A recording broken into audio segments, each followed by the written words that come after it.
बच्चों, हम लोग स्फेरिकल कैपेसिटर की चर्चा कर रहे थे। तो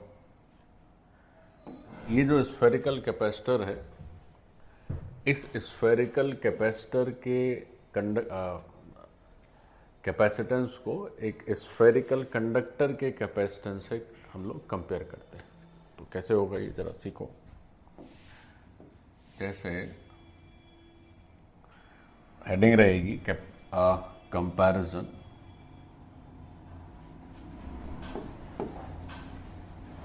comparison of capacitance. Comparison of capacitance किस किस का कैपेसिटेंस। एक कैपेसिटेंस लेते हैं हम लोग स्फेरिकल कंडक्टर का, एक कैपेसिटेंस लेते हैं बच्चों स्फेरिकल कंडक्टर का, और दूसरा कैपेसिटेंस हम लोग लेते हैं स्फेरिकल कैपेसिटर का।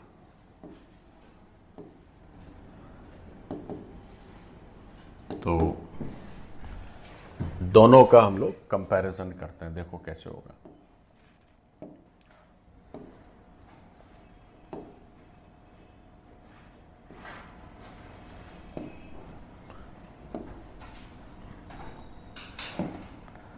बच्चों सीखें। तो दोनों सिचुएशन में हम क्या करते हैं, दोनों को अलग अलग प्लॉट करते हैं और फिर देखते हैं कि कैसा हमारा आंसर आता है। तो जैसे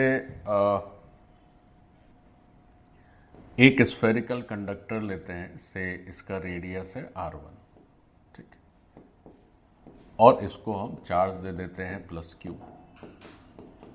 एक स्फेरिकल कंडक्टर लिए और उसका रेडियस है R1 और उसको चार्ज दे दिया हमने +Q।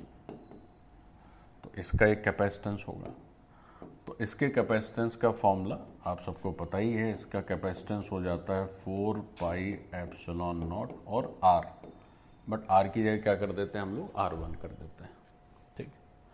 अब हम एक और ऐसे ही कंडक्टर लेते हैं, लेकिन उस कंडक्टर के ऊपर एक कोसेंट्रिक हॉलो स्फेरिकल कंडक्टर और लगा देते हैं, लाइक दिस, ऐसे ऐसे, ठीक। तो हमारा जो कोर कंडक्टिंग स्फीयर है, उसके ऊपर जो चार्ज हमने दिया हुआ था वो कितना दिया हुआ था, +Q।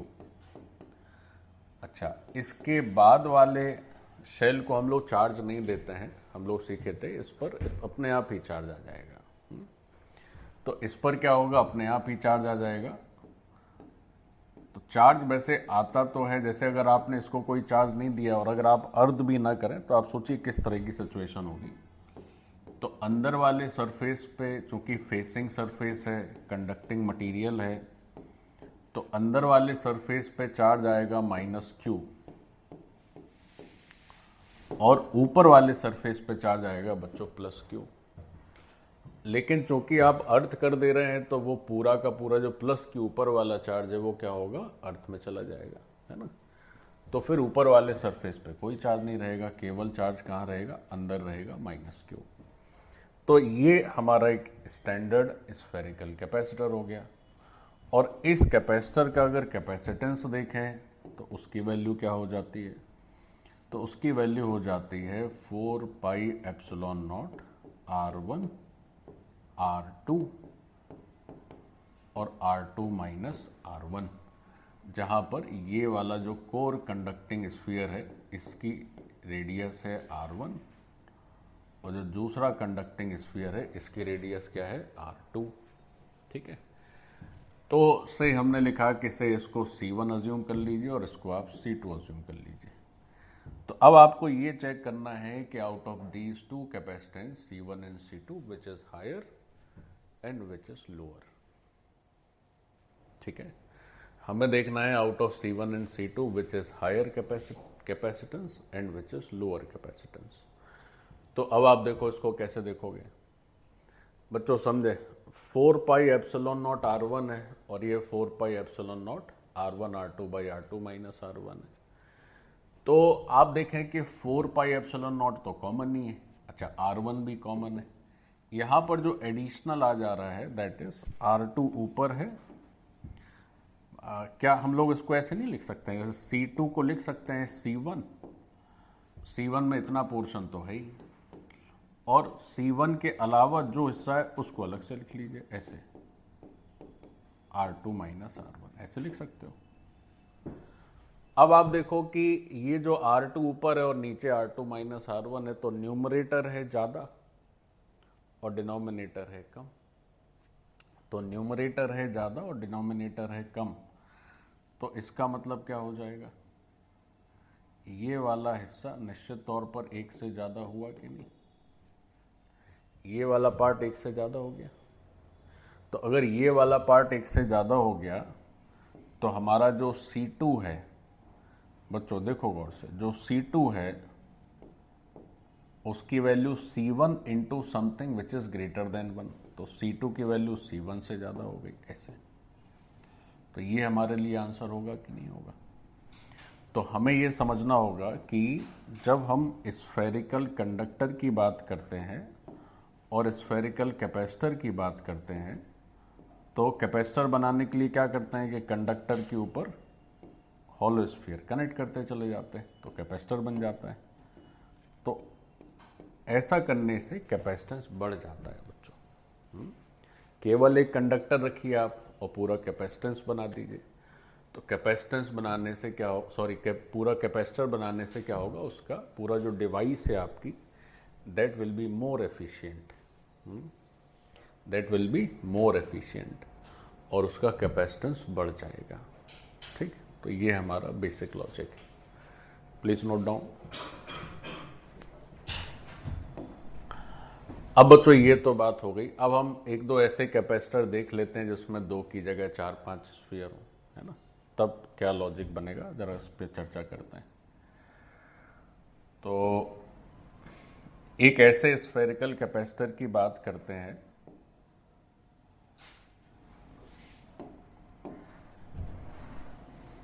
एक ऐसे स्फेरिकल कैपेसिटर को समझें, spherical capacitor with more than to spheres,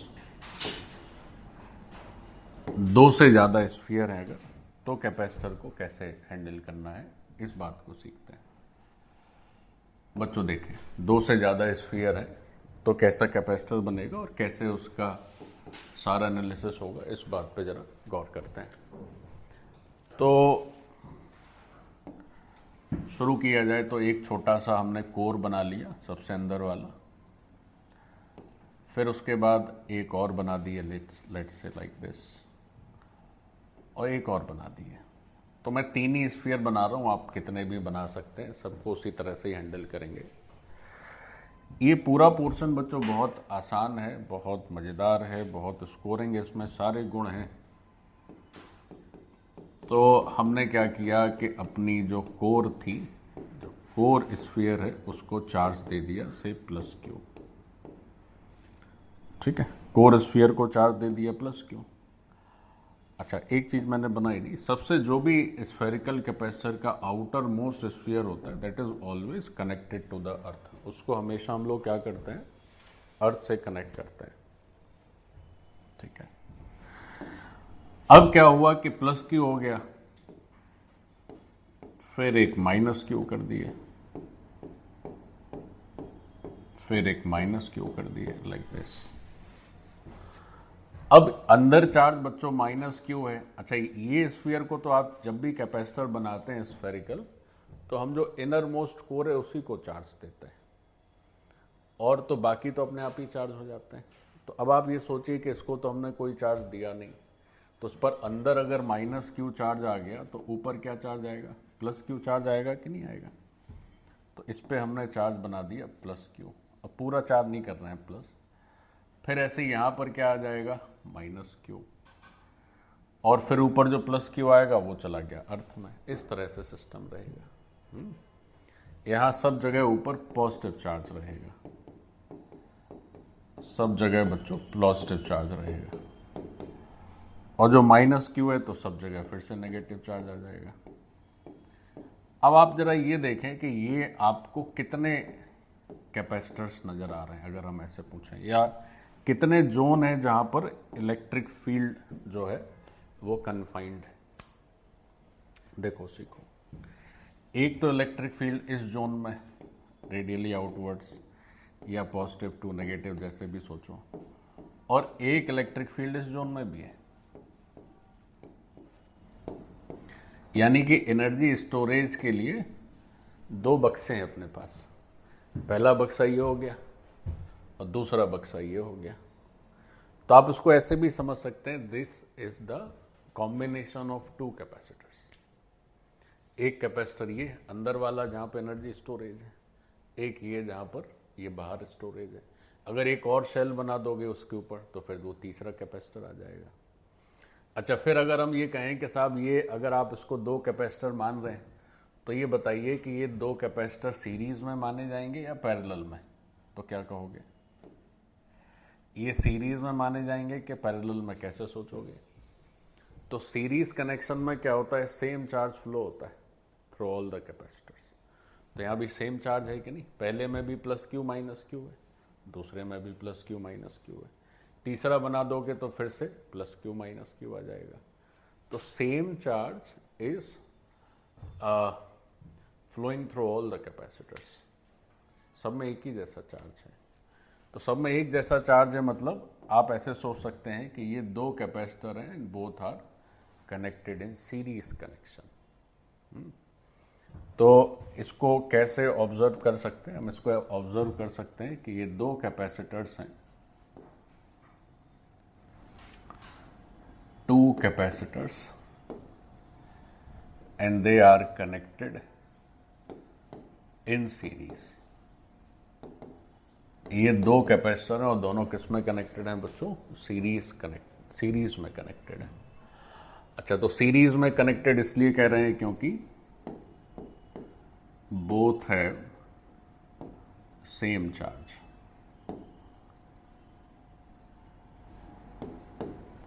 और ऊपर कितने भी कोसेंट्रिक सेल अगर आप लगाते चले जाएं तो जितने भी कैपेसिटर सोचोगे वो सारे के सारे किस में होंगे? सीरीज में ही कनेक्टेड माने जाएंगे। ठीक, ओके। तो पहली बात तो ये हो गई। अब चलो आगे चलते हैं।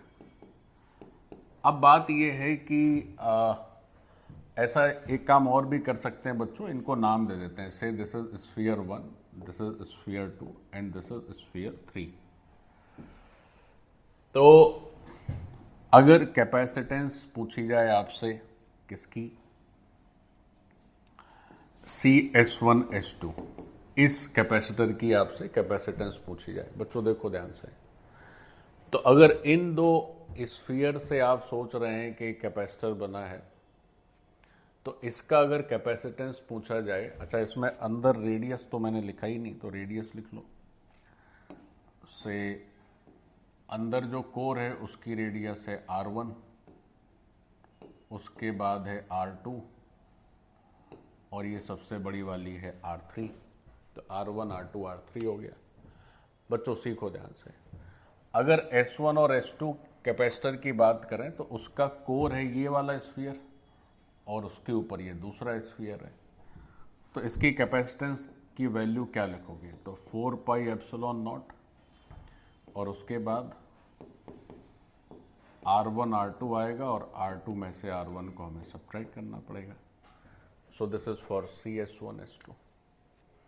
अगर हम दूसरे कैपेसिटेंस की बात करें, CS2 S3 की बात करें बच्चों, सीखो ध्यान से।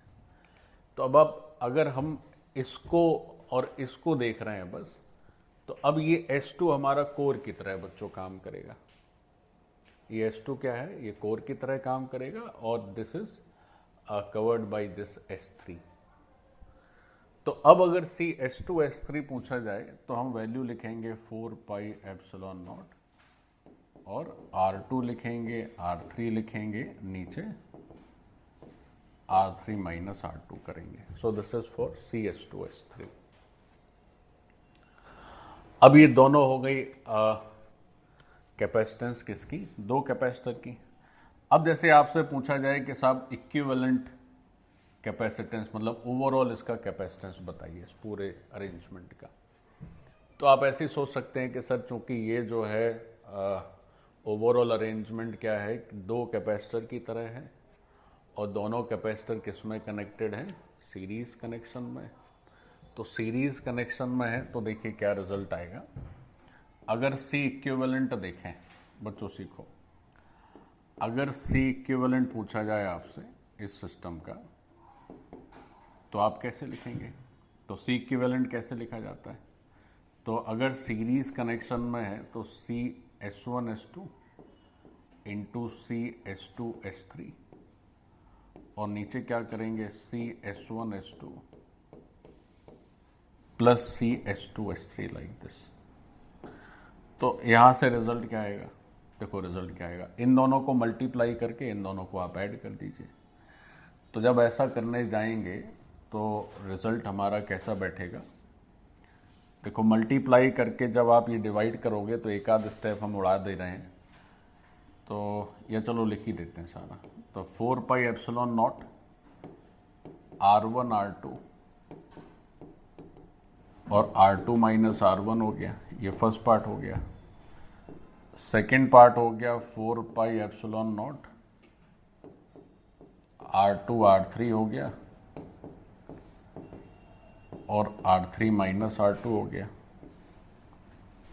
और इसके बाद जो डिनोमिनेटर है उस डिनोमिनेटर में क्या है, इन दो का समेशन है। तो जब आप समेशन करेंगे तो 4πε0 R1 R2 है, R2 माइनस R1 है, फिर 4πε0 R2 R3 है और R3 माइनस R2 है, इस तरह से। ठीक, अब देखिए कि ये एक 4πε0 तो कैंसिल ही हो जाएगा ऊपर नीचे से। अच्छा, और कुछ कैंसिल होता नजर आ रहा है?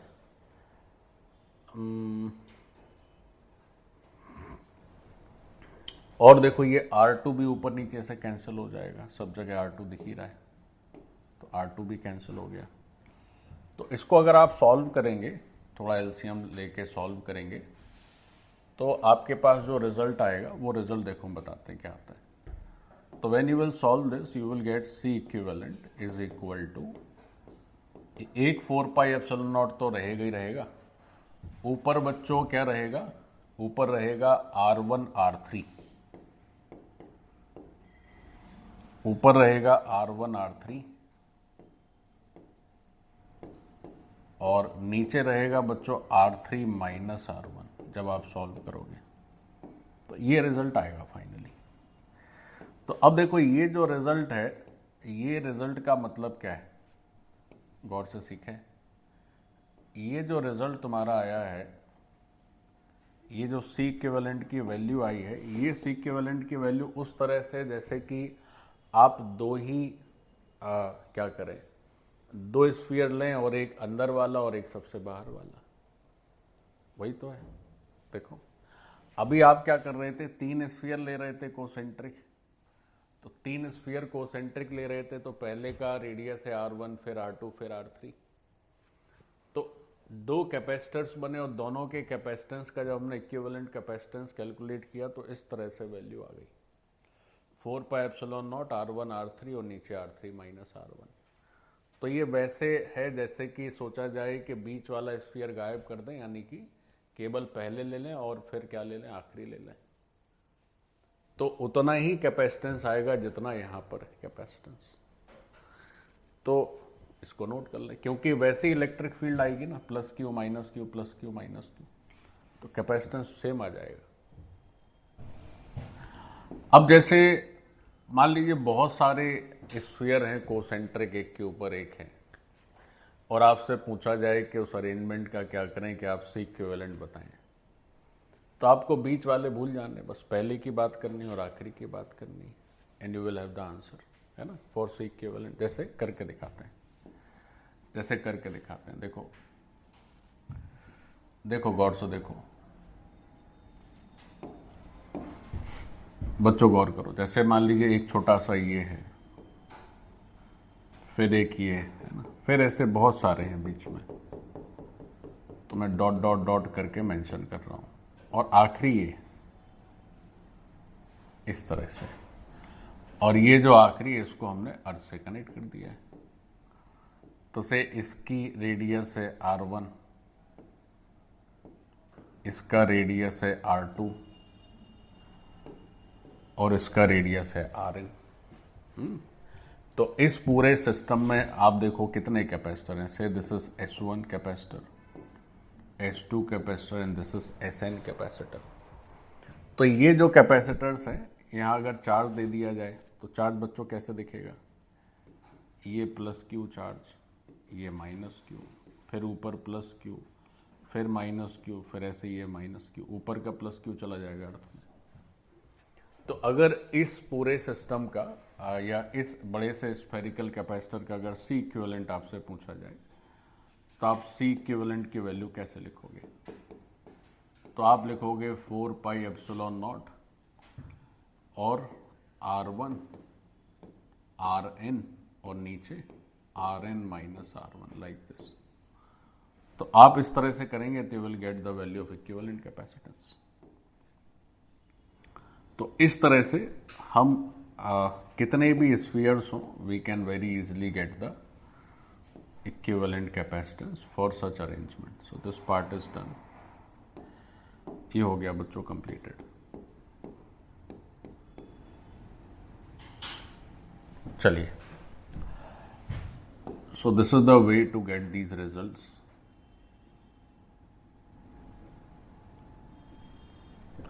Done?